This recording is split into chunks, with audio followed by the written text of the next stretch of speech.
Hello yes नमस्कार। आज जो मैं स्टोरी आप लोगों के साथ शेयर करना चाहता हूँ वो मेरे जैसे ही एक retired so called senior citizen की है। वो व्यक्ति अपने घर में अपने स्टडी रूम में बैठे हुए थे। Fortunately he had a study room which I don't have.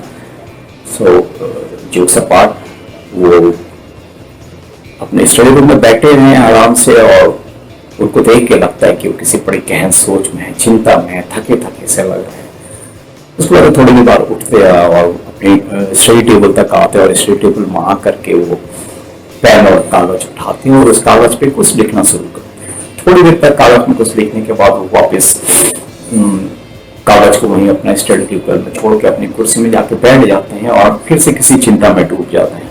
इतनी देर में उनकी पत्नी कमरे में आती है और पत्नी जैसे ही दरवाजे में पहुंचती है देखती है कि उनके हस्बैंड अपनी कुर्सी में बैठे हुए हैं। वो किसी बड़ी चिंता में लगते हैं, उनको बड़ा गहन सोच में डूबे ऐसे लगते हैं। उनकी आंखें बंद और देखती है उनके हाथ में अभी भी एक पेन उन्होंने पकड़ा हुआ है। तो अपने हस्बैंड को डिस्टर्ब किए बगैर वो धीरे धीरे चलते हुए कमरे के अंदर प्रवेश करती हैं और स्टडी टेबल तक पहुंचती हैं। स्टडी टेबल में देखते हैं कि एक कागज रखा हुआ है जिस पर उसके हस्बैंड ने कुछ लिखा हुआ है। वो कागज को उठाती है और कागज को पढ़ना शुरू करती है। तो उस कागज में उनके हस्बैंड ने लिखा हुआ है कि पिछले साल में 60 साल का हो गया था और मुझे अपने जॉब से रिटायरमेंट लेनी पड़ी। वो जॉब जिसको मैं बहुत पसंद करता था और जिसको मैंने अपनी जिंदगी के 35 बहुमूल्य साल मैंने उस जॉब को अपने दिए थे।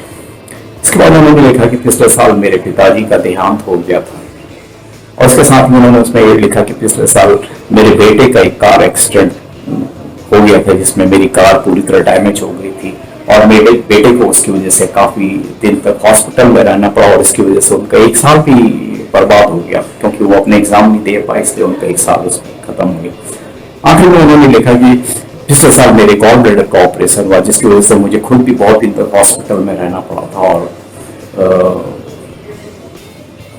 अंत में वो लिखते हैं कि मेरा पिछला साल बहुत अच्छा नहीं गया। I am not very happy about my last year. पत्नी उस कागज को मैं जो कुछ भी लिखा था उसको पढ़ती है, अपने हस्बैंड के भावों को समझने की कोशिश करती है। उसके बाद कागज को वापस टेबल पर रख करके बाहर निकल जाते हैं चुपचाप से। थोड़ी देर बाद उनकी पत्नी वापस कमरे में आती है और वो उनके हाथ में एक कागज है और वो कागज को टेबल में रख के और चुपचाप से वापस अपना कमरे से बाहर निकल जाते हैं बिना हस्बैंड को डिस्टर्ब किए। थोड़ी देर बाद उनके हस्बैंड उठते हैं तो टेबल पर आते वो देखते हैं कि वही उनके टेबल पे एक कागज और रखा हुआ है। वो कागज को उठाते हैं तो उस कागज पे उसमें लिखा हुआ है कि पिछले साल में 60 साल का हो गया था और मुझे अपनी जॉब से रिटायरमेंट लेनी पड़ी थी, लेकिन मैं बहुत खुश हूँ कि मैंने अपनी जिंदगी के 35 बहुमूल्य साल उस जॉब गुजारे थे और मैंने उस कंपनी में रह करके काफी तरक्की की थी और मैं बहुत खुशी खुशी वहां से रिटायरमेंट लेके आया था। इसके बाद उसमें लिखा था कि पिछले साल मेरे पिताजी का देहांत हो गया था। मेरे पिताजी 95 वर्ष की आयु में रात को सोए हुए में ही उनका देहांत हो गया था और मुझे खुशी है कि उनको किसी तरह की कोई शारीरिक या मानसिक तकलीफ अपनी जिंदगी में नहीं होती। उन्होंने अपनी जिंदगी बहुत खुशी खुशी और बड़ी जिंदा दिली से गुजारी थी। उसके नीचे वो लिखा था कि भाई पिछले साल मेरे बेटे का एक्सीडेंट हो गया था, लेकिन मेरे बेटे को उस एक्सीडेंट के बाद एक नई जिंदगी मिली थी क्योंकि मेरी कार उस एक्सीडेंट में पूरी तरह डैमेज हो गई थी, लेकिन मेरे बेटे को कोई मेजर इंजरीज नहीं हुई थी। उसको कुछ दिन हॉस्पिटल में रहना पड़ा था, लेकिन कुछ माइनर इंजरीज के बाद वो हॉस्पिटल से रिलीव हो गया था और now it's perfectly all right और वो अपने आगे की तैयारी कर रहा है।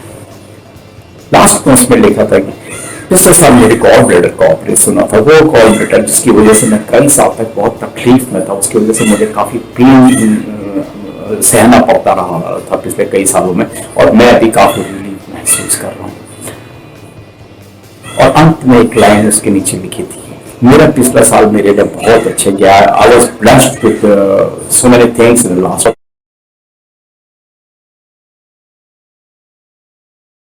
We just heard the story and at the end of the story we saw the picture of a child. This picture very beautifully depicts the essence of gratitude. तो व्यूअर्स हमको यहाँ पर एक बात ये समझनी है कि जब भी हम किसी के प्रति अपना आभार व्यक्त करना चाहते हैं, whenever we feel grateful to somebody, it brings more happiness, more joy, more blessings, more positivity into our life. हमारी जो जिंदगी है वो मीठी कड़वी यादों का एक संयोजन है. It's a cocktail of sweet and sour moments in our life, sweet and sour experiences in our life.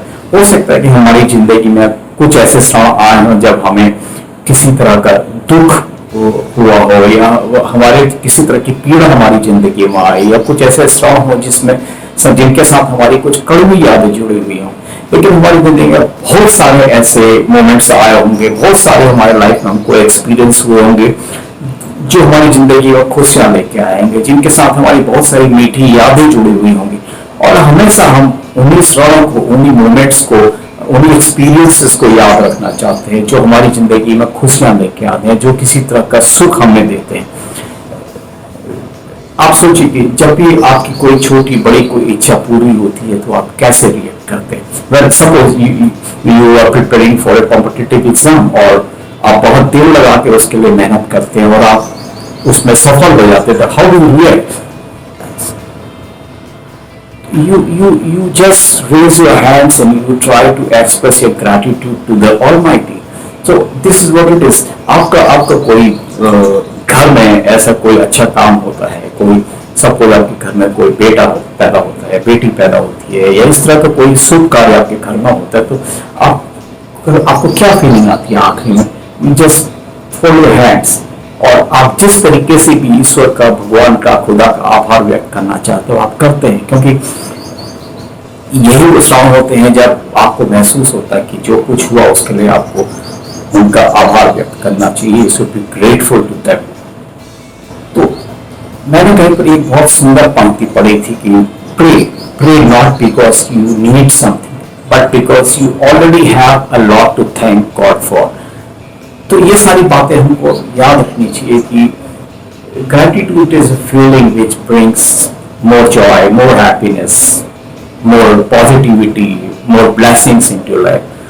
इसके साथ ही ये स्टोरी एक और बात जो हमें बताती है वो ये कि हमारे को अपनी जिंदगी में हमेशा एक पॉजिटिव एटीट्यूड रखना चाहिए, एक सकारात्मक सोच जिसको हमको बोलते हैं, वो सकारात्मक सोच हमारे साथ हमेशा होनी चाहिए, क्योंकि हमारे अंदर का एक पॉजिटिव एटीट्यूड, ये सकारात्मक सोच है जो हमको हमेशा हर परिस्थिति का, हर कठिनाई का सामना करने की ताकत देती है. हर मुश्किल समय में, हर कठिनाई के समय में हमें उसका सामना करने और उस पर जीत हासिल करने का हमें मदद देती है. हमारे को उस पर जीत हासिल करने का दृढ़ इच्छा शक्ति प्रदान करती है, एक सामर्थ्य प्रदान करती है. इसलिए हमेशा अपने अंदर एक पॉजिटिव एटीट्यूड बना के रहना चाहिए.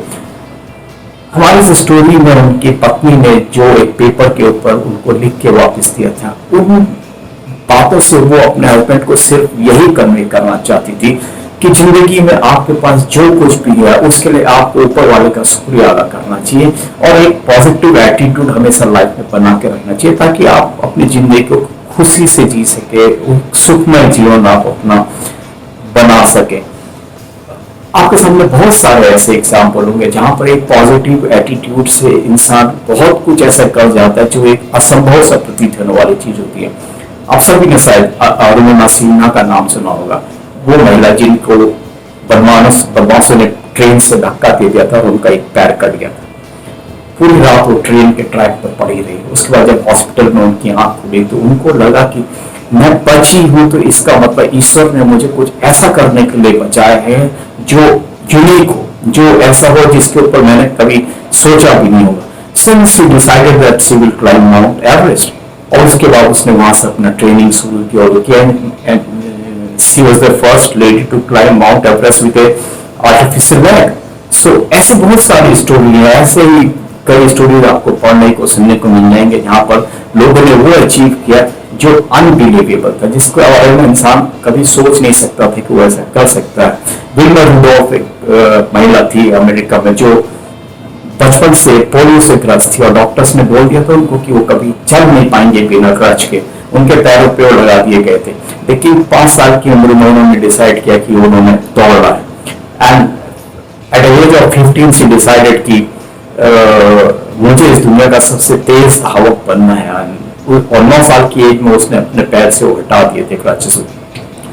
She took training और उसके बाद I think in 1956 ओलंपिक्स में she was declared fastest woman on the earth. उन्होंने 100 मीटर, 200 मीटर और 400 मीटर रिले में गोल्ड मेडल हासिल किया.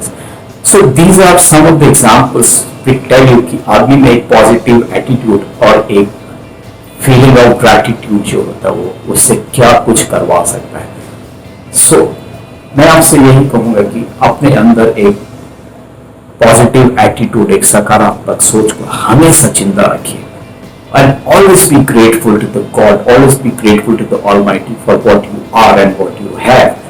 और अंत में आपसे मैं सिर्फ इतना कहूँगी कि अगर आपको ये वीडियो पसंद आया, ये स्टोरी आपको अगर पसंद आई, उस स्टोरी से आपको कुछ सीखने को मिला हो, प्लीज आप इसे लाइक कीजिए, शेयर कीजिए और सब्सक्राइब कीजिए। Thank you very much. Thank you for sparing your value time. Thank you.